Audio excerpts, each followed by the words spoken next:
So, Dad, you were talking about your curiosity and how your curiosity sort of drove you towards education and things like that. How did your curiosity contribute to your love of and interest in science? Uh, well, in those days, being a child, uh, you, you think of toys, and for some reason, I guess my curiosity drove me to educational toys. So I remember getting a microscope kit. Uh, I remember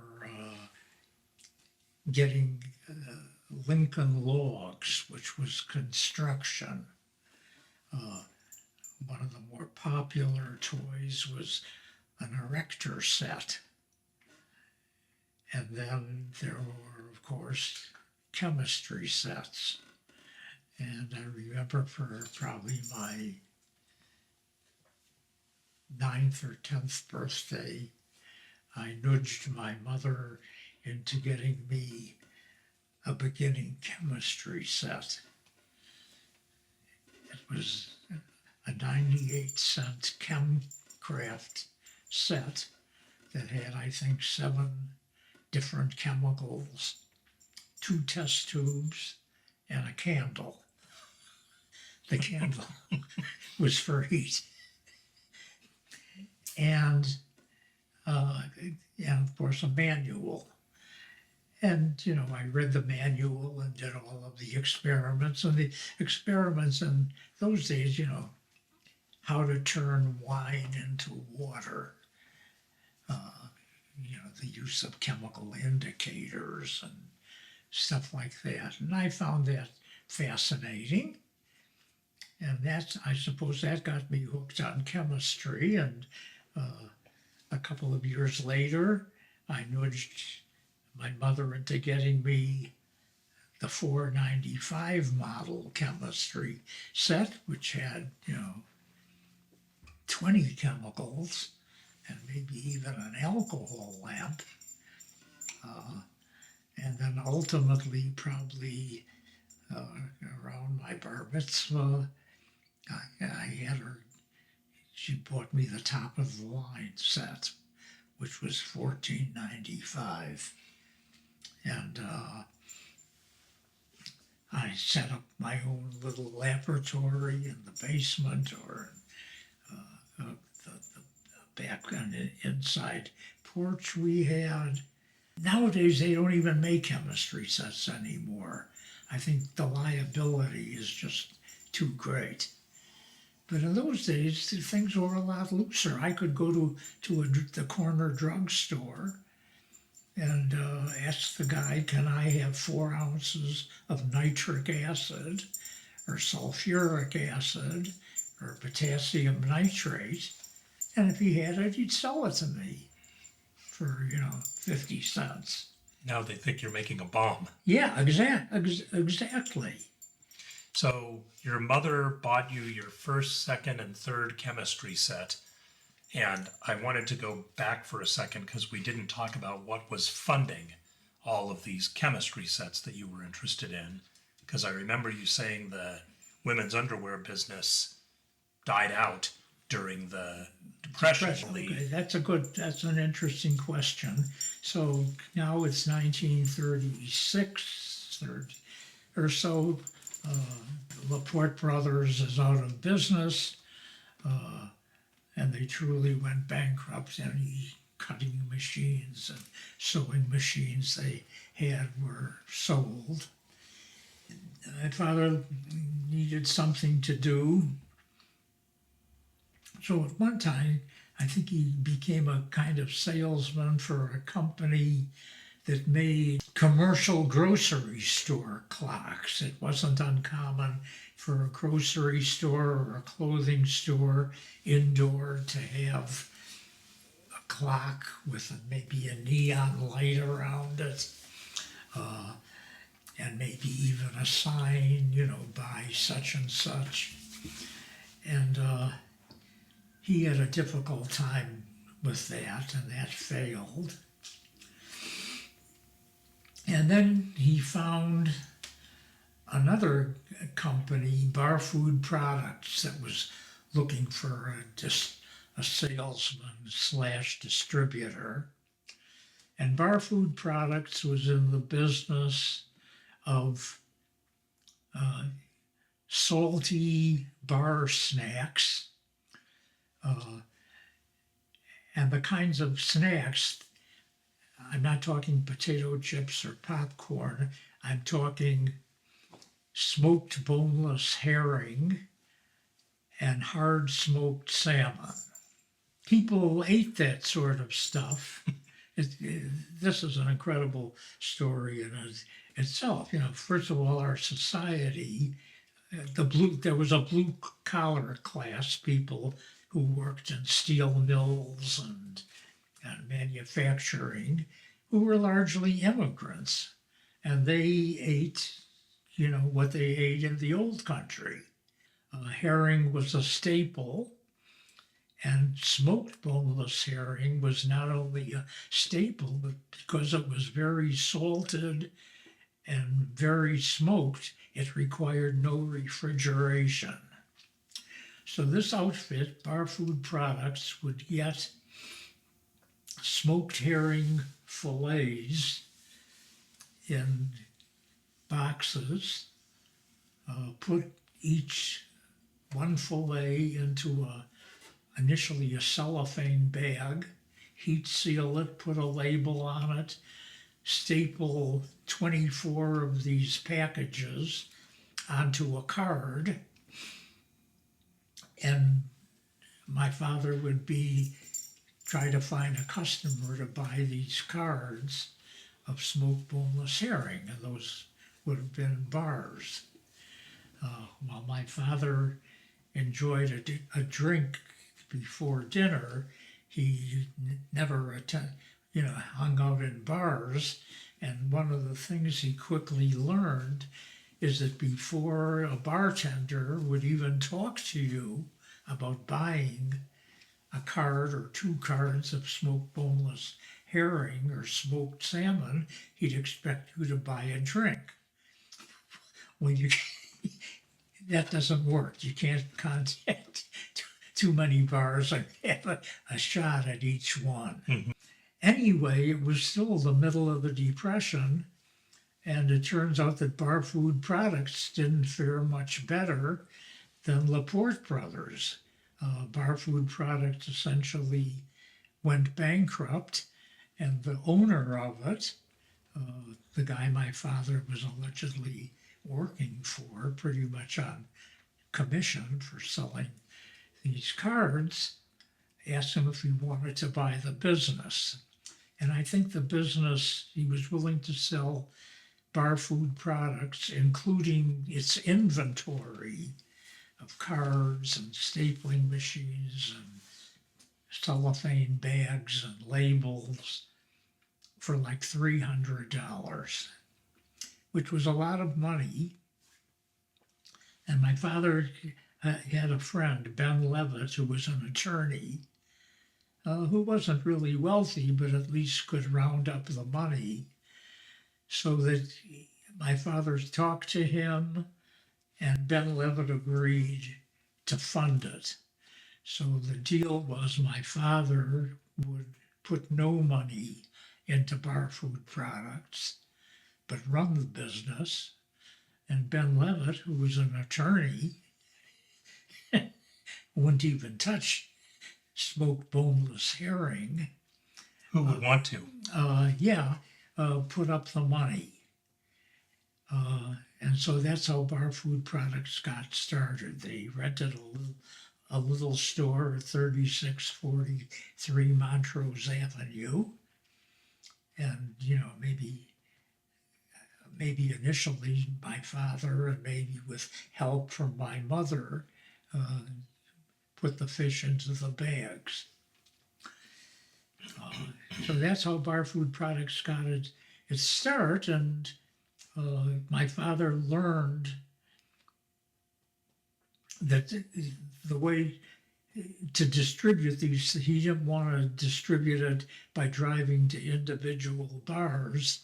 So he figured out what I need to do is to sell it to distributors, so-called wagon jobbers, who call on bars with popcorn, potato chips, and glassware, and everything bars need, and sell it to these things to them wholesale and have them call on the bars. This is where my sister got involved. So my father opened this business and now he needs to solicit customers. Where does he get the names of bar distributors? So he sends my sister off to the downtown Chicago Public Library, where the Chicago Public Library had the yellow pages, telephone directories of every major city in the United States.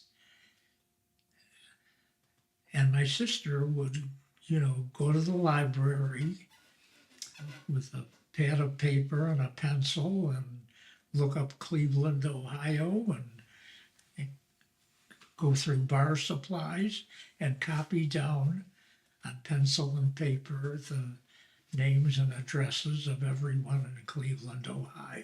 So the yellow pages were phone books filled with all the numbers for that city. Yeah, they didn't have internet in those days. Right. And this was a valuable resource. So she would spend hours or days at the library copying these things down, and my father would, have printed out brochures and price lists and all that, and we would mail them out to all of these people that we had never met. And sure enough, if you send them out to enough people, you start getting responses. Mm-hmm. So that was a winning strategy. So my father never had to go into a bar to sell it and have a drink with a bartender. Even during the war, there were still factory workers building tanks and building airplanes and building munitions, and these people ate smoked boneless herring and drank beer and went to bars. Now I have to talk about smoked boneless herring and its history, mainly because your daughter spent some time there. Yeah, Lydia spent some time in Maine. That's right. There were enormous herring banks, that is where schools of herring sort of along the coast of Maine and Newfoundland and Nova Scotia. And for years, if you went to Lubec, Maine, or Eastport, Maine, which is in the northeast corner, practically almost at the Canadian border, those towns were fishing towns, largely herring. And basically, the men in the town would go out in boats and with nets and get schools of herring and come back, and there were plenty of herring, abundant herring. And the process was you would take these herring, cut off their heads and gut them, and then soak them in salt water, very salt water, like brine, like 30% salt, a lot saltier than the ocean. Yeah. And you'd salt them for like 2 weeks or 3 weeks in this brine. And then in this town of Lubec, Maine, or Eastport, Maine, the women would work in the herring factories. And they would take these salted, beheaded herrings and run a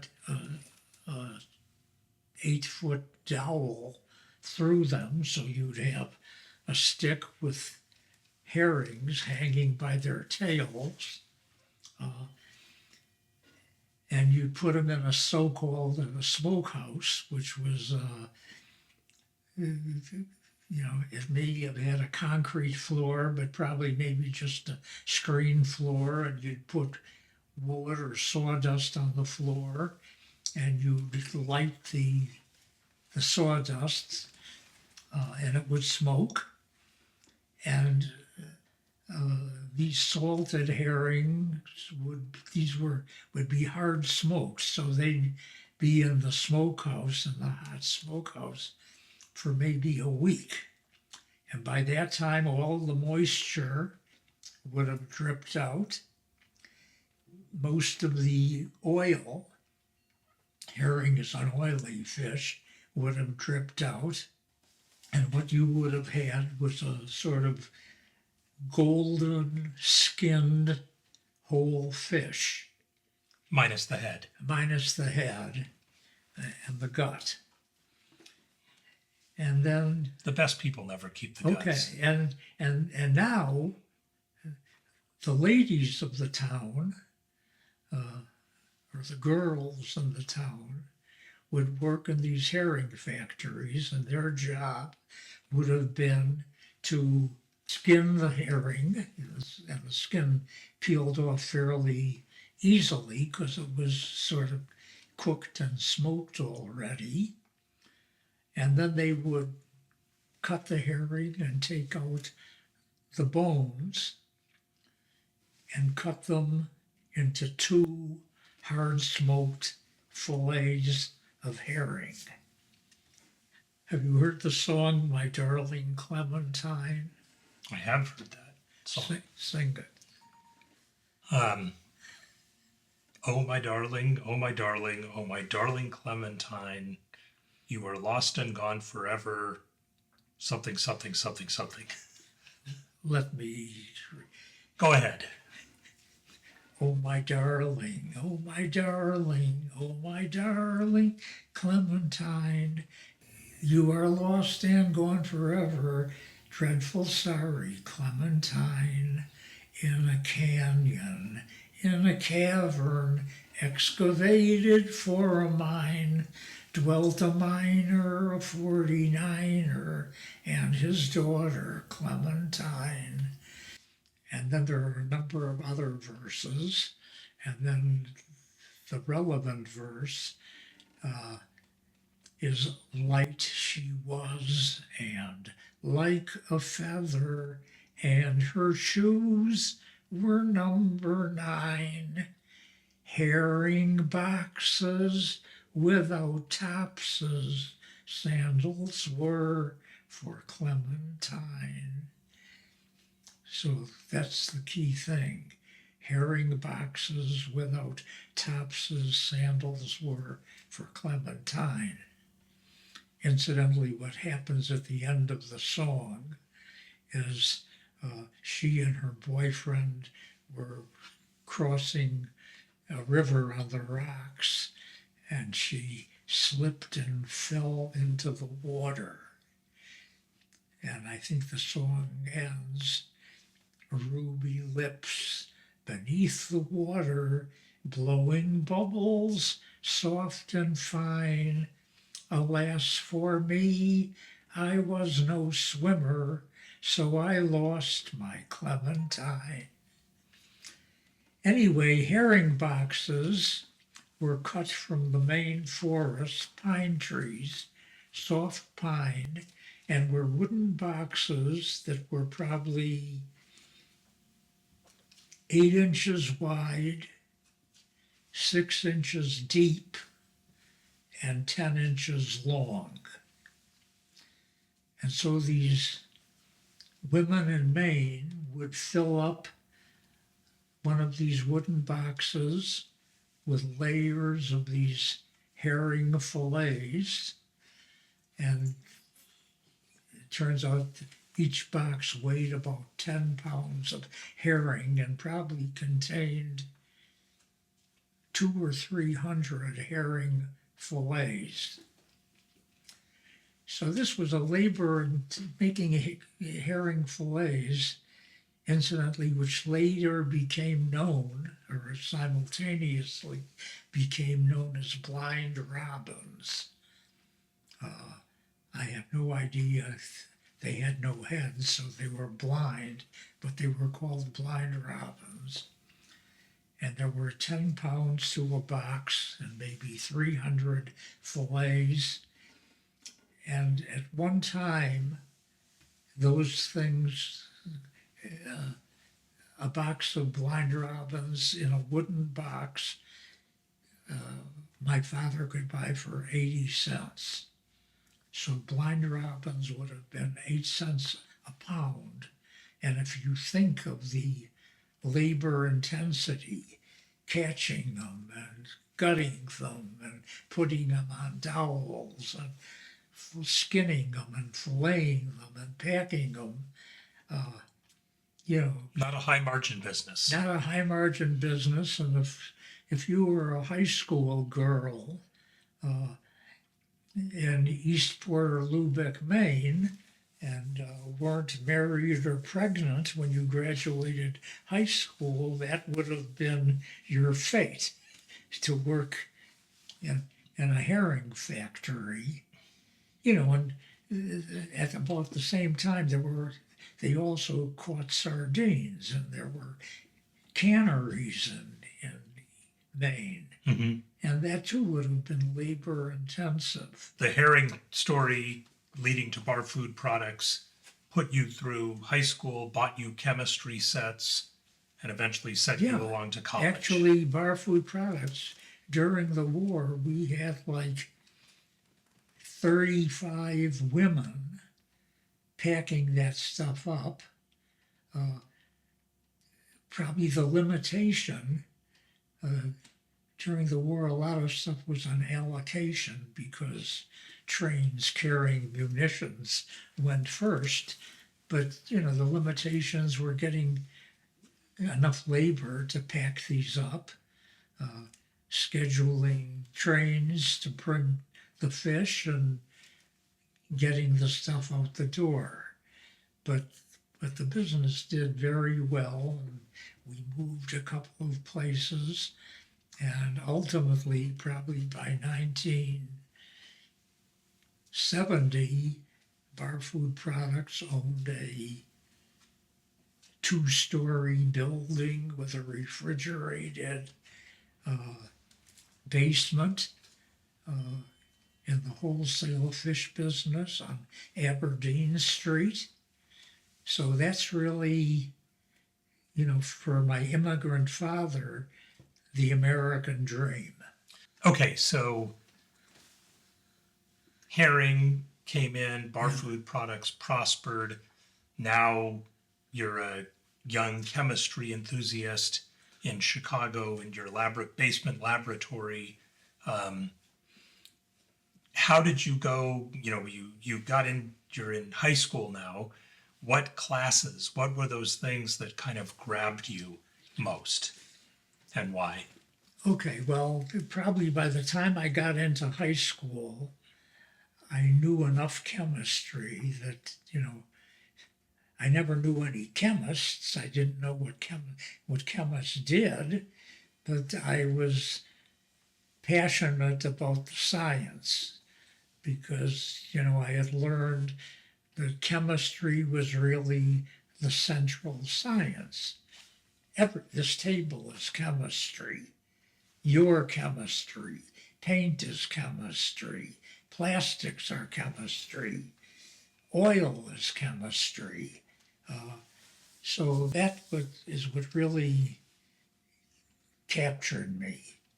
But again, I was flying by the seat of my pants. I really didn't know what chemists did. My only contact with chemists would have been chemistry teachers I had.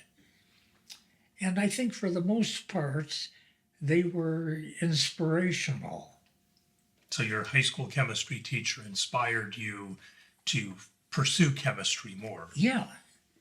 because in those days, very often, again, it was probably depression. People who were trained in chemistry, and if there were no jobs in industry, wound up teaching. So I think my high school chemistry teacher, Robert Grinstead, had a PhD in chemistry, but probably couldn't get a job, working in a pharmaceutical company or an oil company or a chemical company. So he taught high school chemistry. Hmm. And he was certainly qualified to teach it. So you gravitated towards science and most specifically chemistry. Yeah, You excelled in those, I'm Yeah. guessing, yeah. in high school, and graduated from high school in what Yeah. year? What was your high school? 1947. 1947. Okay. And then what was the next step in your education? Well, before we go into that, I guess when I was in high school, I would be considered a nerd. I never ran with the crowd. I never was on the basketball team. I wasn't on the student council. So I had a pretty unremarkable thing. Most of my friends were nerds like me. And in those days, that was a kind of shame. The big men on campus were basketball players or whatever. There's a kind of irony because in 1997, when I attended my 50th high school reunion, it turns out it was dominated by nerds. They had become doctors and lawyers and judges and engineers and scientists. And all of the people that we envied, that we would have liked to have been like, the athletes and the big men and the club members, they weren't even there for the reunion. They were either dead or in jail. Yes, I remember So- growing up, you said that nerds rule the world. They do. So if you're not the most popular person in school, don't be ashamed of that. That's good. Yeah, for sure. Yeah, So you Okay. graduated high school 1947 yeah. and went on to Wright Junior College. Okay, so after the war, the government instituted the so-called GI Bill of Rights. America was in the war for like 5 years, so a whole generation of people stopped their education to fight or to go to work. And because of that, the government, rightly so, provided them with funds for education. And in a sense, that was good for me too. When I started with Wright Junior College, all colleges were impacted because not only did they have the current class, but they had this 5-year buildup of veterans who now all of a sudden were in college. And college was very serious. My first semester at Wright Junior College, I started at 4:00 in the afternoon, and my last class ended at 10 at night because the day classes were filled up with veterans. And these veterans were serious about their education, so there were no fraternities or sororities or panty raids. This was deadly serious, and it was not uncommon for a professor to tell you, gentlemen, look around on the first day of class, look around, because at the end of the semester, 2/3 of you will have flunked out. Their job was almost to separate the wheat from the chaff. Sure. And there was a lot of chaff because a lot of these veterans, did it just as a kind of free thing to do. Right, because the GI Bill. Yeah, because of the GI Bill. So, but you started at Wright Junior College, and you spent a couple years there. Yeah, okay, that was, and Wright Junior College, again, my parents, never having been educated, had no idea about how you send a kid to college. My brother, they knew they had decided he was going to be an engineer, so just before the war, he went to the University of Illinois as a pre-med, didn't excel, didn't really do all that well, but then the war broke out and he went into the Navy. And even going into the Navy, he went into the Navy rather than being drafted into the Army. At least in the Navy, you always slept in a clean bed, whereas in the infantry, you might have wound up sleeping in a foxhole. Right. And the other thing is, by enlisting in the Navy, when he was, I think, 17 years old, he could indicate preferences. So he enlisted as an MD, and it was probably good because he became a hospital corpsman, which means, he would maybe push bedpans or assist in an operating room on a ship. So he was still going to be a doctor. And stay relatively safe in a war. Stay relatively safe. He trained at Great Lakes Naval Training Station, and then I think he moved to San Diego, California. There was a big naval base there, and America was already in a Pacific War, and chances are Alan was being trained for naval action in the Pacific, including the invasion of Japan. Yeah. But you stayed in Chicago. You were 4 years younger than Alan. Yeah, so let's go back to Wright Junior College. So here I am, my first year at Wright. I'm taking the good stuff, chemistry, math, German, meeting all the requirements for a degree in chemistry. Wright Junior College modeled itself. Let me go back to the University of Chicago. Starting in the 30s, the University of Chicago, which was an old private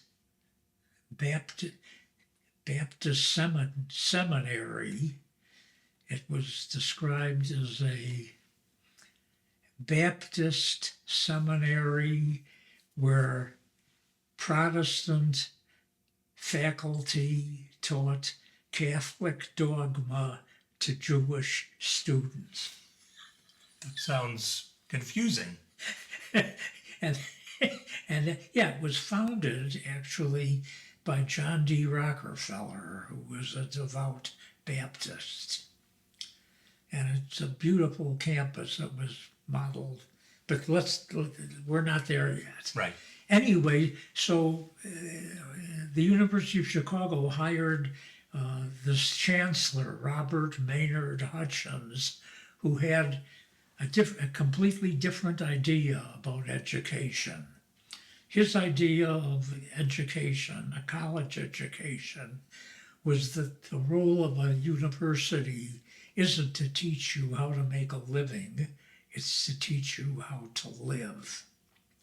So they taught the classics. The University of Chicago never had an engineering school, and all of their classes were, you know, the law school didn't teach you how to be a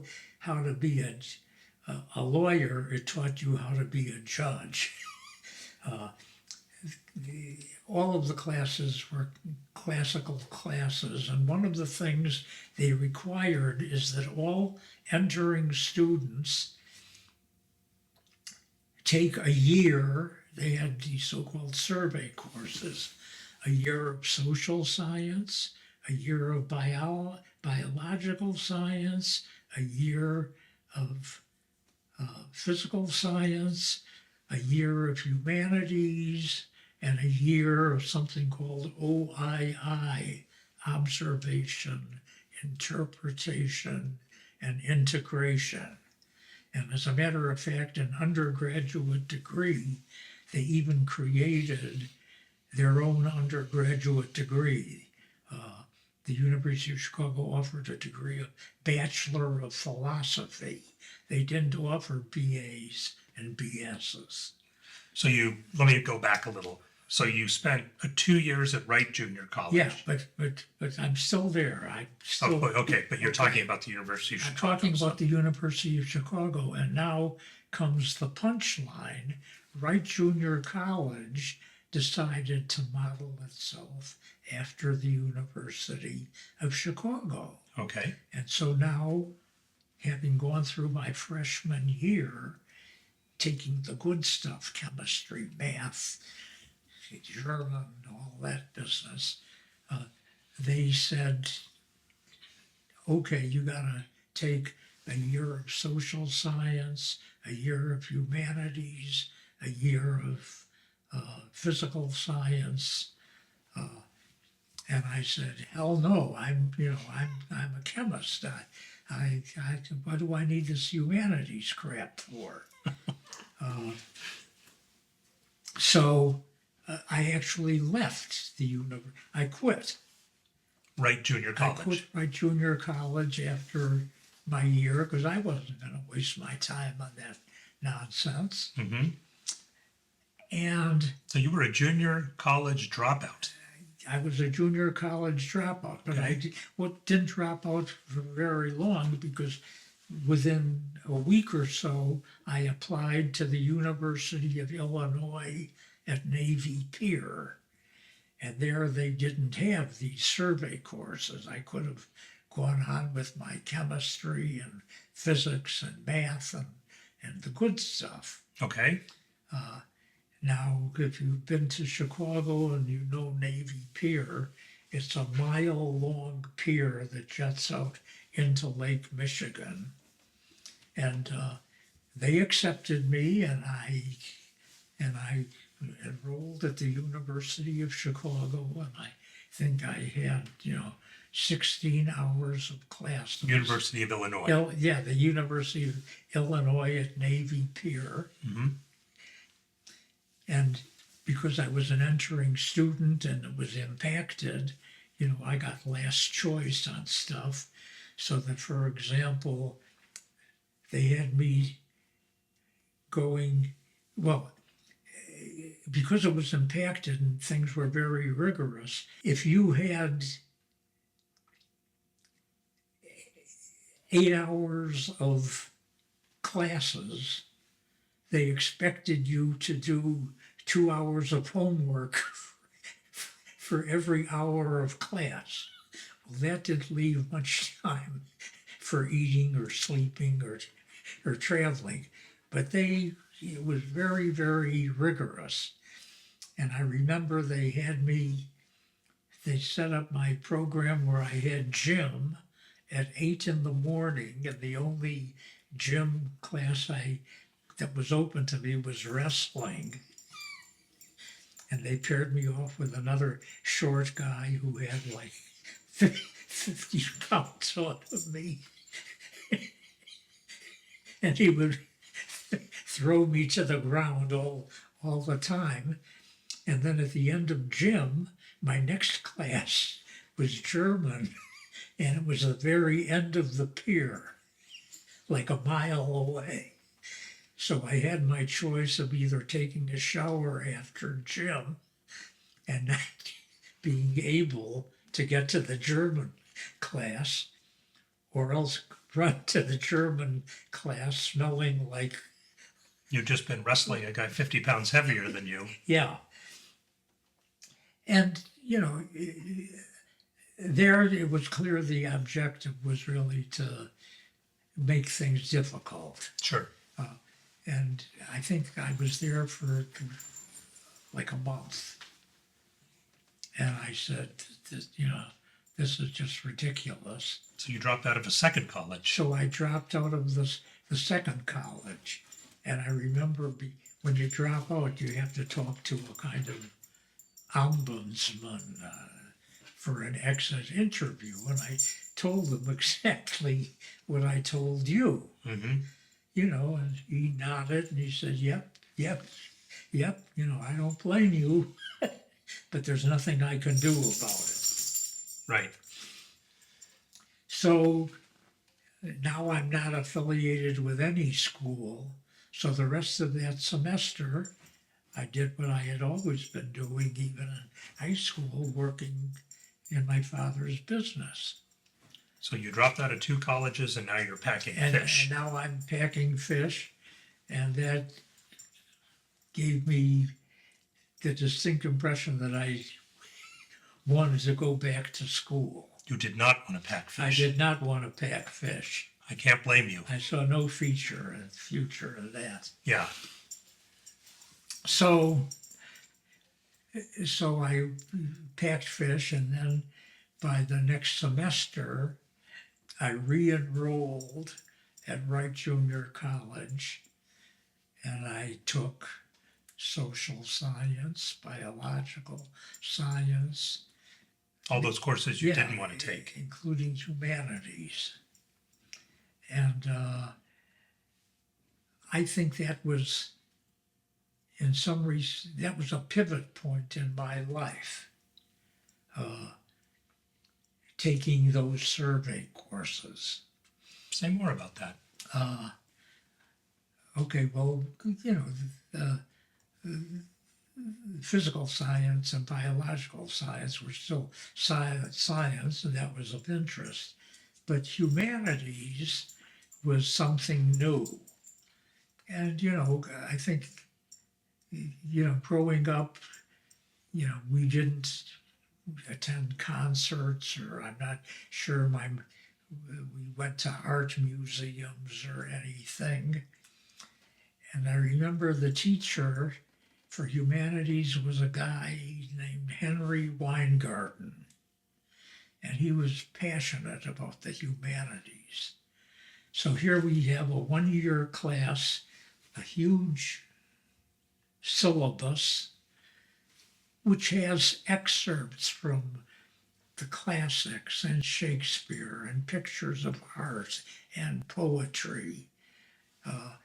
And Wright Junior College had a music session where you could, put on earphones and listen to symphonies and operas and all that. And I got interested in that. And I remember the thing I could almost pinpoint it to the event. Henry Weingarten had assigned, we were on the poetry part, so he assigned a poem by William Wordsworth called "The World is Too Much With Us." And he assigned this, and overnight I read it, and being a chemist, I read it like I'd read a chemistry journal. Here's lines, sentences, and I read it, and I wasn't terribly impressed by it because I read it like chemistry. Well, the next day, Weingarten discusses this thing, and he says, okay, what's this poem about? And, people describe what the poem was about. And Henry said, well, let me, read it to you. And the same poem that I had read like chemistry, he read like a poet. The world is too much with us, late and soon, getting and spending, we lay waste our power, a sordid boon. Little do we see in nature that is truly ours. And he goes on with the sad story.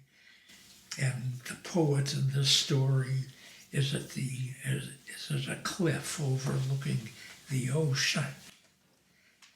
And Henry screams out, great God, I'd rather be a pagan suckled on a crayed-out board. So might I, standing on this pleasant lay, be less forlorn.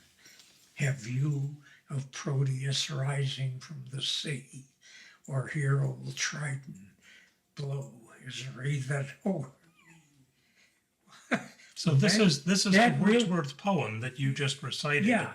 from when you were at Wright Junior College That's right. And 65 years ago. thereafter, I loved the humanities. So that So teacher, so that everything about it, that's when I went to art museums and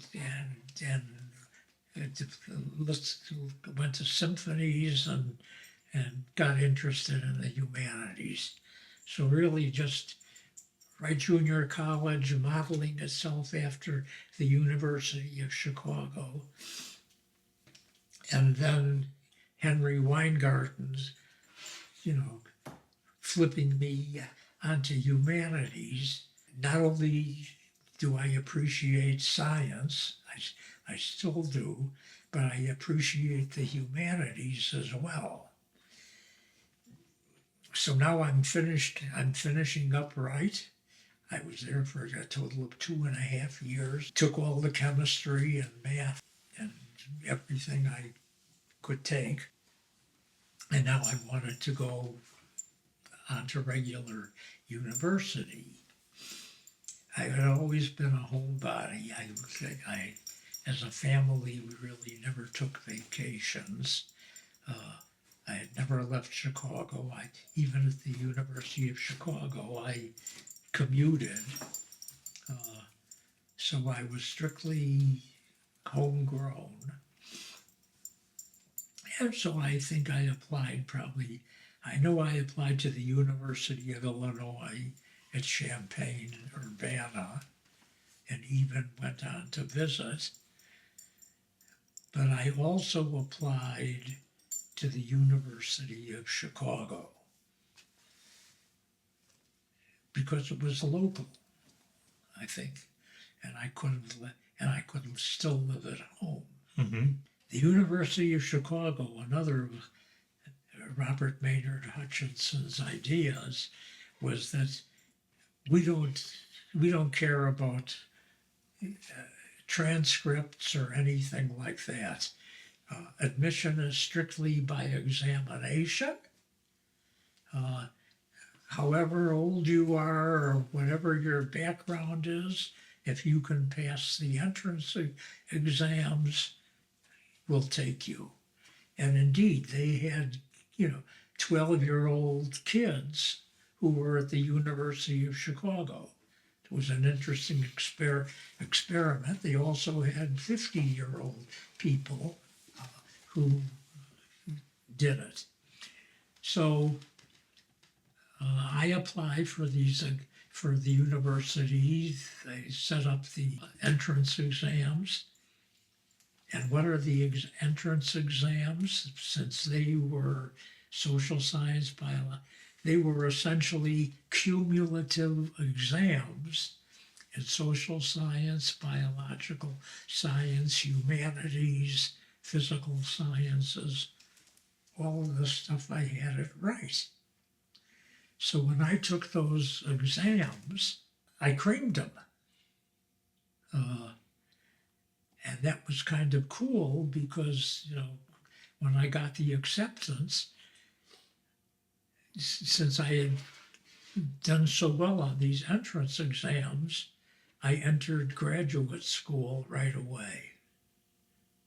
In other words, they didn't want you to get a bachelor's degree. That's they were right. sending you on to a Yeah, master's. because the bachelor's would have been a bachelor's of philosophy, and these cumulative exams essentially were the Bachelor of Philosophy exams. Mm-hmm. So that's a little unusual. I don't have a bachelor's degree. I went right for my master's and hopefully my PhD at the University of Chicago. And that was also sort of interesting because America, after the war, still maintained a draft and registration for the draft, and shortly after World War II came the Korean War, Right. and they needed more bodies. And in those days, once I got to the University of Chicago, I was still eligible for the draft for the Korean War, but the government was smart enough to give you educational deferments. Mm-hmm. And I took those educational deferment exams at their University of Chicago and got exempt from the draft of the Korean War. Wow. Anyway, so now I'm at the University of Chicago, pretty much in the graduate division. I'm taking certainly chemistry and math and everything going for my graduate degree. And the way Chicago operated is you take all the graduate courses first, and then they have qualifying examinations for candidacy for the PhD. And that's what I was shooting for. So after taking the courses, I took these qualifying exams, and they were really quite rigorous, like 4 hours of organic chemistry, 4 hours of physical chemistry, 4 hours of inorganic chemistry, 4 hours of analytical chemistry, heavy-duty exams. And if you passed those qualifying exams, then you would be admitted to candidacy for the PhD. So I took the exams, and I remember studying very hard, night and day, and my mother, they didn't understand any of this. This was all on my own. They weren't able to advise me Right. what to do. I just kind of went with the flow. And I remember studying, taking these exams and studying for them. And, I'd study until I went to bed, and I'd get up in the morning, and I think I would throw up from anxiety and study some more. So with all of that energy and all of that work going towards this preparation, do you think that your parents were proud of you? Yes, but you mentioned the word pride, and now I have to wax philosophical because, again, with the traditional Jewish community, there's the concept of Naches. Naches kind of means tribal pride, family pride, and the one thing parents want from their children is Naches. And the other side of that sword is that the one thing children have to give to their parents is Naches. So pride is, I think I gave my parents Naches.